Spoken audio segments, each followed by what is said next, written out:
I'm embarrassed, I'm humiliated, I feel rejected. Every thought I've ever had that I'm not good enough and I'm a failure has come to bear through this rejection. I leave school, I go home, I go into the bathroom, I take a razor and I slit my wrists. I reached a state of desperation. I call it a momentary lapse of reason, and I took a huge overdose. I landed up in hospital, in the Royal Free Hospital, in a coma for a few days. I don't remember any of it. I wasn't conscious. My poor husband had to wait outside and just wait to see what happened. They weren't sure I'd make it. For the next 6 weeks, when I came out of the hospital, I felt different. It was as if I was enveloped by this feeling of love. Resilience and well-being is a human thing. It's actually the deepest, most reliable part of us. And it can't be diminished, and it can't be messed with, and it can't be scarred, and it can't be damaged. It can't be taken away, increased, decreased. Because when I started to see that this invincible summer is always there, even when I don't feel it, and there are many days, sometimes I partially feel it, and sometimes it is so covered up that there's not even a sense of feeling it. But I know it's there, and it's given me a different confidence to walk around life with.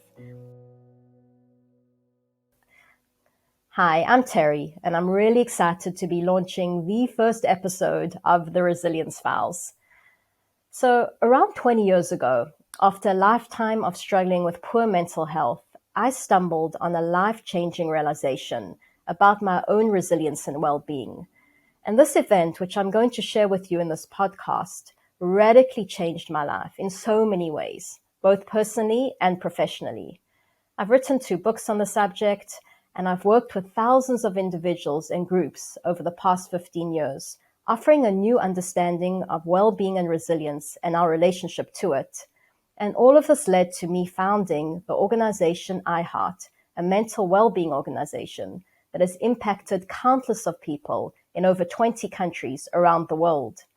I also happen to be the proud mother of 6 boys, 3 daughters-in-law, finally got my girls, and 3 beautiful grandchildren, none of which would have seemed possible 2 decades ago. So through my own life experience, together with those of the true life accounts of my guests, we're going to delve very deeply into this very human capacity to experience well-being and resilience, often in the most unexpected of times. I and my colleagues have spent thousands of hours over the years thinking very deeply about how the mind works and the true nature of human resilience. We've challenged and we've questioned and we've investigated and we've tested in our ongoing quest to understand this most essential of human qualities. And that's what we're going to continue to do in this podcast. We're going to investigate. And that's why we've called it the Resilience Files. So whether you're a parent, a young adult, a teacher, a professional, or just a human, I really hope that you're going to enjoy these conversations. And I hope that together we can find something deeper and more true about ourselves and our relationship to resilience.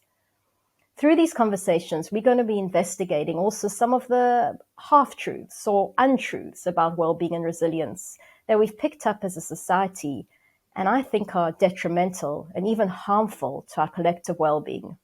I'll give you some examples. Things like only a lucky few are born with resilience or good mental health. As for the rest of us, we deemed kind of lacking or deficient and therefore need to spend a lot of time and a lot of money getting it or improving it or holding on to it. And so this belief of lack begins a lifetime of a wild goose chase. Another half-truth or untruth.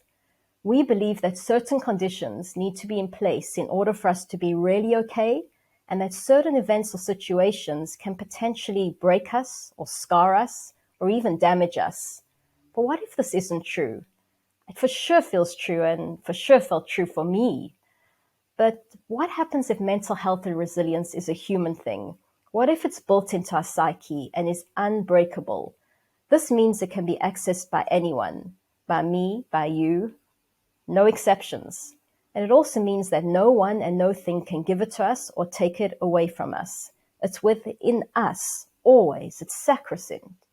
Well, if you're skeptical, believe me, I was right there with you. I was a non-believer. Resilience was not my thing. I didn't belong to that tribe, that tribe of easygoing personalities. I had friends that seemed to, but not me. So I want to share with you a little bit about my story and about the realization that I had that was life-changing. I want to go back in time to when I was a very young girl. Now, like most young girls, all I wanted was to feel comfortable in my own skin and to feel good enough and to feel okay inside, to feel worthy. And the way that I thought that I could do that, feel okay about myself, was to be prettier, to get smarter, to get better results. Like if I could just get an A plus instead of an A, then I'd feel better about myself. If I could get everybody to like me, as many people as I could. So I was constantly trying to perfect and manage and control my outside world in order to feel good enough on the inside. This is a very common thing for young people to do. And the thing about it was that when you have these attachments, and this is what the I Heart Resilience framework, we define attachments because there are other definitions, but we define it as things that you believe can give you well-being, can make you feel okay, and can take your well-being away. So we attach our well-being to certain things. And my well-being, my inner sense of security, was attached to all these different things. And so I had a lot of thinking about those things. Does he like me? Did she look at me? Do you think I'll get an A? Did she get a better result? Will my parents be upset with me? Do you think he's asking her out? Do you think she likes her more? Why didn't they invite me too? And all these different kinds of things. Do you think I'm fat? Did I put on weight? Do you think she'll notice that I ate a lot last night? And my head was preoccupied with all this insecure thinking.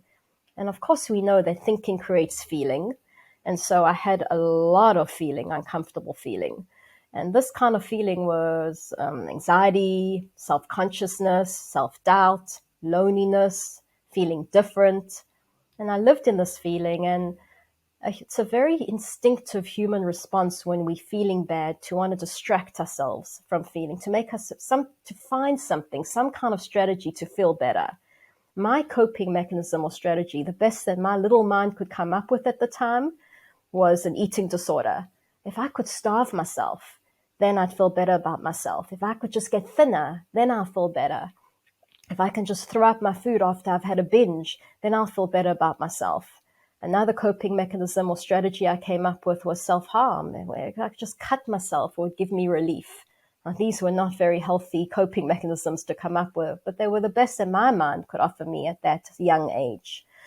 So this was my life, and this wasn't my life all the time. It wasn't as binary as that, because I had good moments too. I had moments where I felt free and I felt my natural self and I felt good enough and I just was loving and enjoying life. But the thing is, it was very unpredictable. I never knew which version of Terry was going to show up. And this kind of continued through my teens. And I want to come to a point in my teens when I'm 18 years old and tell you a story that almost describes this world that I lived in of attachments. So it was the last day of the second last year of secondary school, and they were announcing the head prefects, the head boy and the head girl, the deputy head prefects, and there were 20 prefects. So there were a lot because this was a big secondary school. Now, I had been head girl of my primary school, and I desperately wanted to be head girl of my high school. If I could be head girl, then that would finally make me feel good enough inside, worthy and okay. And I had done everything to prepare for it. I was a top student. I was in the right sports teams. I had done the school play. I had a lot of friends, was very sociable. Needless to say, I also had an eating disorder and lots of issues, but I was hoping no one would see that because I thought it was invisible to the world. Anyhow, so they make this announcement of head girl, and my name isn't called. Okay, I'm thinking, well, maybe the deputies. They make the announcement of the deputies. I think there were 3 or 4 at the time. My name still isn't called. I'm starting to feel crushed. They make the announcement of the 20 prefects, and everyone's been handed a blue blazer because there's a power status you have in the school. You're the success of the school. And my name still isn't called, and I'm mortified. I'm embarrassed, I'm humiliated, I feel rejected. Every thought I've ever had that I'm not good enough and I'm a failure has come to bear through this rejection. I leave school, I go home, I go into the bathroom, I take a razor and I slit my wrists. And the blood's pouring, and I run out my front door and I run into the streets. My mother drives out in her car and she comes and finds me and brings me home, calls my father home from work. He comes They don't know what to do. This isn't the days, this is in the 90s, the early 90s, where mental health issues are spoken about, or and they just wrap. My father disinfects my wounds and wraps them in big bandages and sends me off to school the next day. So I arrived, and they were loving parents. Just nobody knew what this was. Like, this wasn't something that was not normalized, but not something that you're aware of or there were conversations about in those days. So I arrive at school and I'm so embarrassed because I've got these massive bandages. And my friends all look at me and they're not stupid. They know what's happened. And I tell them all the story that I fell on my driveway where you park the car, there's cement, and that I fell and tried to stop myself and my wrists were cut open. Anyhow, spent most of the next couple of days in the bathroom, especially in the recess time, and I ended up leaving that school and going to another school for my final year.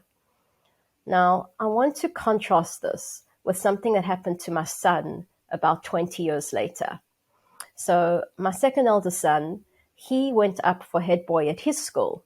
There was only head boy and 2 deputies, no prefects. And it was a little bit different because in my school, everyone could get voted. In his school, only certain boys put themselves forward. And those were obviously the contenders. Now, there was a very big chances between him and one other that he'd get head boy. He didn't get head boy. And to everybody's absolute surprise, he didn't get any of the deputies either. At the time, I was at a conference overseas in the States. And I remember calling him when I heard the news and saying, like, are you okay? And he was like, yeah, I'm okay. And I'm like, oh, how are you feeling? And he was like, disappointed, but you know, these things happen. And I was like, well, what are you going to do? Like, thinking, all things running through my mind. And he was like, well, what do you mean? What am I going to do? I'll go to school and I'll get on with life, And I could just hear in his approach that he was okay. He didn't need this. His well-being, his self-worth, his sense of okayness was not attached to this need to be head boy. And so it hadn't felt like it had sucked his well-being out of him. It was still within him, and he just had normal human emotions like, I'll get over this. It was such a joy for me because I realized that everything I wanted my children to grow up with, which is not this belief of lack that I had, but a belief that they had what they needed inside and could deal with life and its challenges. He'd learned that through his upbringing. And that's something that I'm committed to teaching young people and think young people need to learn. So I now want to go ahead almost a decade to when I was 29 years old. Now, 29 years old, I was married to my husband, Brian, lovely man. I had 5 young children, 5 boys under the age of 7, right? A big handful. I'd immigrated from South Africa to Israel to London, back to Israel, back to London with all these little kids. And I was at a very difficult moment. I've been going through what I called the Great Depression. And I called it the Great Depression because it had been going since my 5th child was born for 18 months.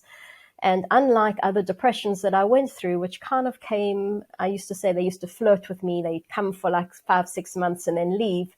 This one seemed to stay and nothing would move it. I was on medication, I was in therapy, and it just wouldn't budge. So I want to bring you to a day in February. I think it was around 2005. I reached a state of desperation. I call it a momentary lapse of reason. And I took a huge overdose. I landed up in hospital, in the Royal Free Hospital, in a coma for a few days. I don't remember any of it. I wasn't conscious. My poor husband had to wait outside and just wait to see what happened. They weren't sure I'd make it. Thank God I did make it. And I came out of hospital, and this is the important part. All of that was just a necessary lead up, but this is the important part. For the next 6 weeks, when I came out of the hospital, I felt different. It was as if I was enveloped by this feeling of love, of comfort, of warmth, of connection. I felt a deep sense of love for myself, and my mind felt crystal clear. All that kind of torturous treacle and mud where I couldn't even concentrate or confusion, it was all gone. And everything looked simple and clear. And life looked beautiful and wonderful. I couldn't understand this. I was so confused by it. I was in the middle of a depression. I mean, I just tried to take my own life. And all the things that I felt needed to be in place and fixed and sorted in order to feel this kind of peace weren't fixed or sorted. Not my past, which I felt was still very messy. Not my future. I didn't have a career because I'd been bringing up all these young children. Not my husband. I was working on fixing him, poor guy. Not the overwhelm that I felt with all these kids who I was mad about, but was so overwhelming. Not the lack of support in London, the city I was living in, and not the weather in London and the people and all the issues I had with it.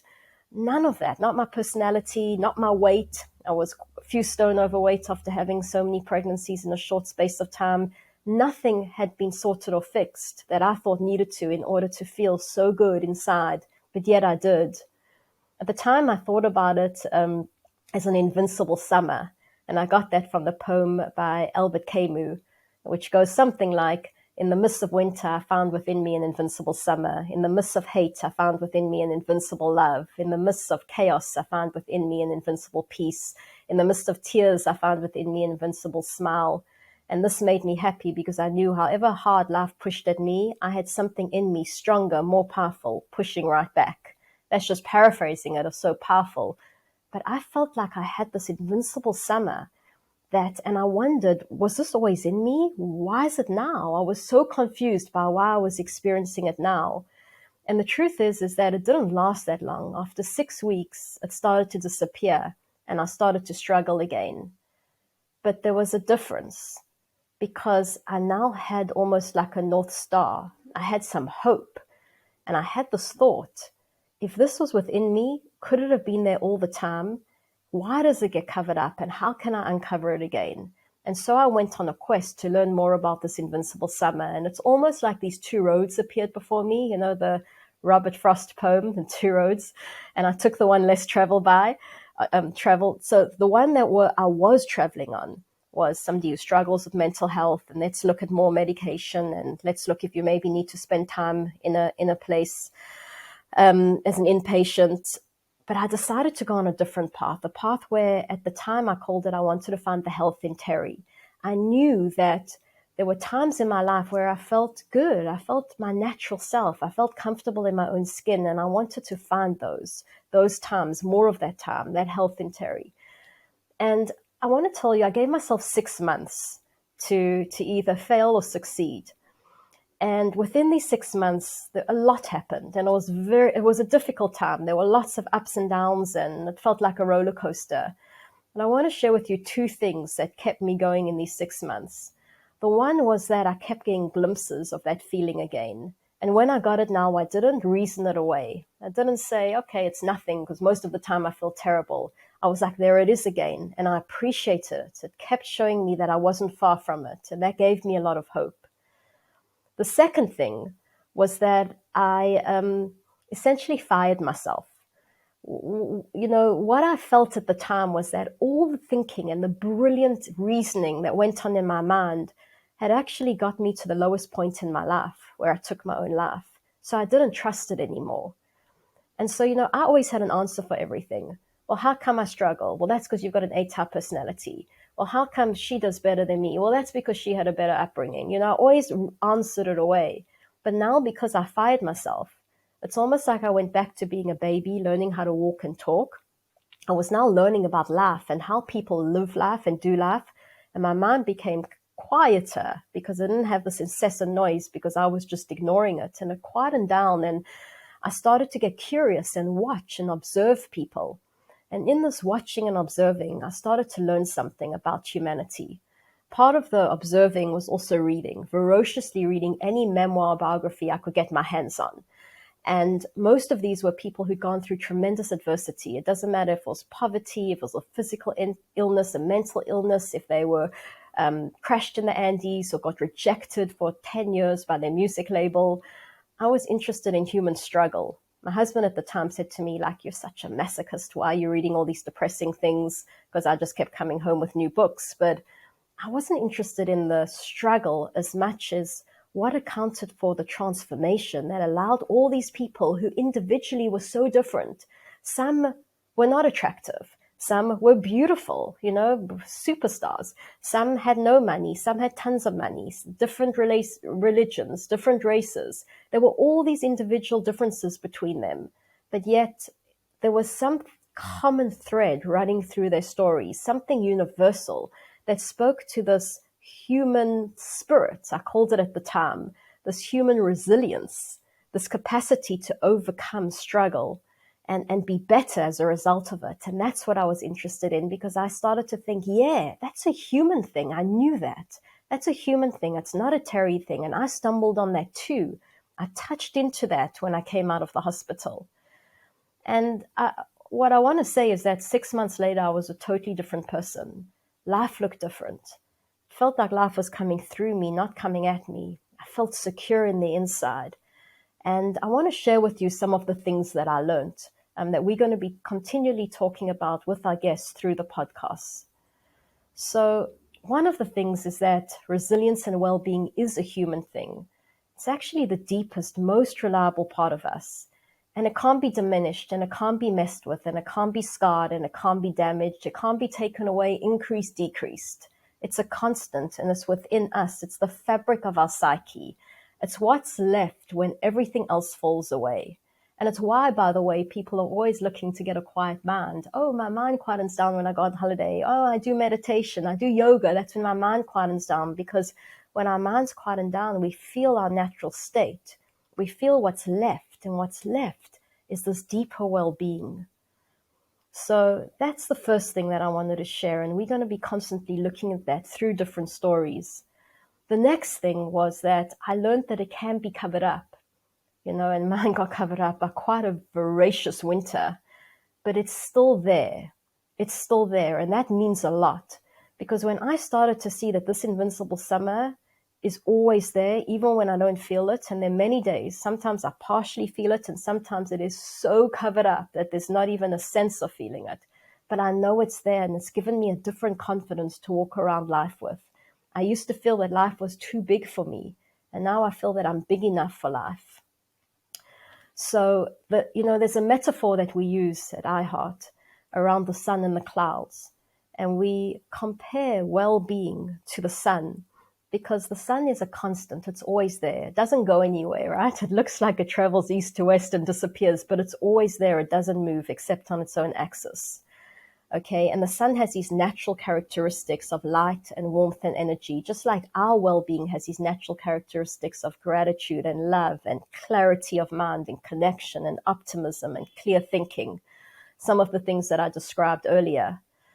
So, but the thing with the sun is that it does get covered by clouds, right? But even when it's covered by clouds, it doesn't go anywhere. And that's true of our well-being also. That's a huge thing, a huge thing. By the way, I see that when we teach this to adults and young people alike, it changes their world, the knowledge of just that. So one of the points that I want to talk about, though, is, as I was saying, is how it gets covered up, how these clouds come. And I also want to do that through a metaphor of a teddy bear. So remember when you were young, or if you've got a young child, right? And, I've had lots of children who I've given teddy bears. It's almost one of the first things they get, a teddy bear or a kind of comforter or blanket when they come home from the hospital. So we give this child a teddy bear, and they hug the teddy bear and they feel okay. They feel secure. They feel comfortable. All's right with the world, right? And they start to associate this teddy bear with feeling comforted. And when they can't find their teddy, they feel totally insecure and totally out, not comfortable. Now, we know as adults that it's not the teddy bear, which is a stuffed animal with like beady eyes, that's actually giving our child security. It's not making it feel okay. It can't do that. But it seems like it is doing that. What the child's actually feeling is they're feeling their own invincible summer. They're feeling what's already inside of them and then falsely misattributing it to this teddy bear. Now, that you might think, well, what's the big deal? And by the way, I'm not advocating for canceling teddy bears. I just bought one for my grandchild. So that's not the point. But the point is as we grow up, we replace these teddy bears with adult teddy bears, with things that we now believe can give us well-being, a sense of okayness, and take that away from us. And those are things like financial stability, if we can just get enough money, if we just, money becomes finances, materialism. It can be things, people's validation of us, people appreciating us. It can be things like getting things right, getting them perfect. If I could just get things right and perfect, then I feel okay. And if I don't, my okayness gets taken away. It can be things like physical health. If I'm physically healthy and feeling good, that's fine. And when I'm not, it sucks my well-being away. And there's about 7 categories that the Our Heart Resilience Framework has come up of things we call attachments, things that we believe our well-being is conditional on, our adult teddy bears that can give us our sense of comfort or okayness or security or worth and take it away, right? Our well-beings become conditional on those. And you might think, well, what's so bad about wanting good financial, security, or wanting achievements or success, or wanting, our loved ones to do well, these common attachments. And there's nothing wrong with having an aspiration for those things. They're lovely things to aspire to.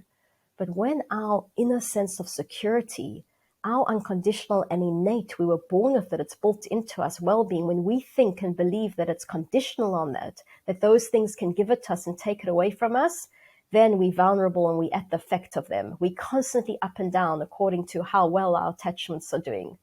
And that creates a whole bunch of insecure thinking. Like, do I have enough money? Do you think I should look in the bank? Maybe I should go for a raise. I hate working so hard, but I need more money, and on and on and on and on. Does she like me? She criticized me today. That means that someone doesn't like me. And why does she do that? And it's all that thinking that covers our sun. Those are the clouds that cover our sun. And so essentially, as human beings, we're almost traveling down 2 roads. The one road is a premise. It's premise at the bottom of it. It's built on the premise of attached well-being, that our well-being is conditional on various factors. And when we travel down that road, our mind thinks very logically. Our mind's always trying to help us, but it's thinking in a way of seeing threats to our well-being and how we can get things that will boost our well-being. It's thinking in a very insecure way because there's something or someone that has power over us. We call that the attached well-being road. The other road, the innate well-being road, is a road where we feel secure from the inside and we can just deal with life in a very clear, with a clarity, with a wisdom, with an intelligence. We're responsive to life as it comes. And we feel these natural qualities of gratitude and love and connectedness and resilience and hope. Just those naturally show up on that road. So these are the 2 roads that we live on, and we live on both of them. It's normal to travel down both these roads. How do we uncover our well-being? What happens when our well-being's covered? This is the 3rd thing that I wanted to talk about. How do we uncover it? And so the way that we uncover it is first by learning more deeply and understanding more deeply that everything we're looking for, because essentially all the things we want, if you see what's behind them, why do we want them? It's because we're really looking for peace. We're really looking to feel deeply okay and secure. And to know that that's in us all the time, that it's a constant, that it's not the teddy bear that's giving it to us, it's not the person liking us, it's not the achievement, it's not our bank balance, that it's within us always. And every time our mind quietens down, we will feel it because it's within us always. Seeing that and knowing that, and every time you do feel that gratitude and love, not misattributing it to something, oh, it's because this happened, because that happened. Knowing that you felt it because it's a part of you, it's who you are, it's your natural state. So that's the first way that we can start uncovering it, by learning more deeply about our innate well-being. The other way is to start to challenge these attachments. Start to challenge these attachments, these things that we feel give and take away our well-being. And there's a scientist or physicist who's no longer with us, but who the Our Heart Resilience Framework has been really influenced by. His name was David Bohm. And he spoke about in his writings the fact that there are things in life that look necessary to us, even on a subconscious level. And he said the word necessary means, in Latin, is cedere. And cedere means won't yield. And he said, when you believe something's necessary, like it's necessary for me to get validation in order to be okay. It's necessary for, people to like me in order to be okay. It's necessary for me to have this amount of achievement in order to be okay. When we think these things are necessary, when we believe that, then that won't yield. That becomes fixed in our mind because we can't let go of it. It's a reality. It's necessary. It's needed. And so what we need to do is need to challenge those things. Is it really necessary? Do I know other people who don't have that and are okay? How come he doesn't need everybody to like him? It's like water, and he can still walk around in the world and be a good, kind human being and not be affected by every person who likes him or doesn't like him. We need to start to challenge and poke holes in these, what I call false beliefs or attachments. And the resilience framework, we offer a whole bunch of ways to do that. But you don't need a formal way to do that. You could informally start to challenge those attachments yourself. So the last point that I wanted to speak about as a learning point, something that I learned that was extremely life-changing for me, was the importance of what I call the importance of the hero's journey. And I'm coining that from, Campbell, Joseph Campbell's famous hero's journey. And he speaks about how we kind of are heroes, living life. It's our kind of psychological journey. And then we call to this adventure of life. Those are those challenges, and we kind of face them. And there are lots of twists and turns and ups and downs. And the thing that I wanted to say is that the fact that we travel down this attached well-being road, which another word that we call it is the off-track road, because we're moving further away from our well-being. It's getting more and more covered up. But that is such a necessary part of life. And I'm using the word necessary, but it's a normal part of life, and it's an important part of life, because what I came to appreciate is it's where we learn. Most of our learning happens there. When we start to grapple and struggle and feel insecure, the problem is what most of us do is we distract ourselves. We go and have a beer, or we watch something on Netflix, or we go for a run, or we do yoga, and we distract ourselves. Now, that's okay to distract ourselves temporarily, but it's okay if you want to fall asleep, not wake yourselves up, because these remedies are designed to put you to sleep, not wake yourself up. If you want to wake yourself up towards evolving and progressing as a human being, we've got to face the struggle. We've got to get curious about the struggle, not judge it. What's wrong with us? Why can't we do better? Why can't we be in our well-being? How come I'm not feeling grateful? No, my well-being's covered. That's why I'm not feeling grateful. And get curious about it. How come? Where does my attachment? Why do I need people to like me? Why every time my mother says this? Why do I need my parents' approval in order to feel okay, to feel deeply worthy, and etc.? And to start to get curious and face, so to speak, our demons. I call them the root cause of all struggle, our attachments.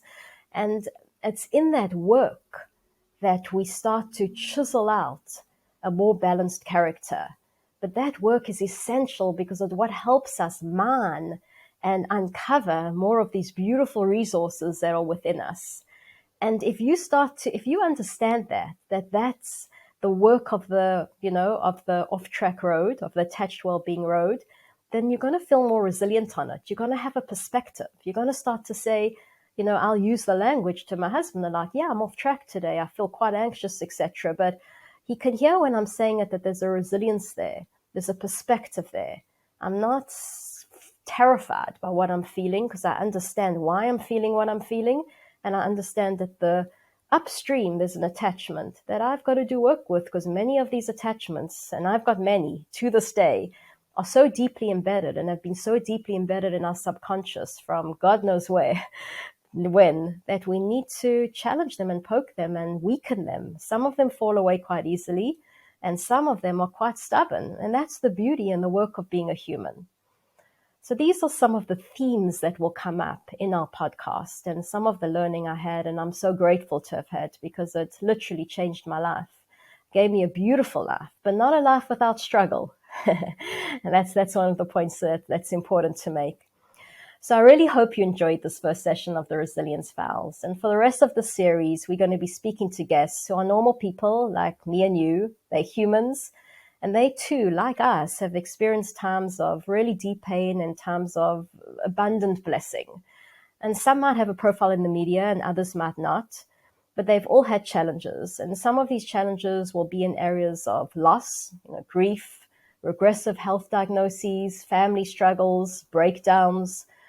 But in a raw and honest way, what I really want to accomplish with this Resilience Files podcast is I want to dialogue about what they've learned and share what I've learned and what we're still learning together, so that we can investigate the source of resilience that lies within us all and the magnificence of the human experience in its entirety.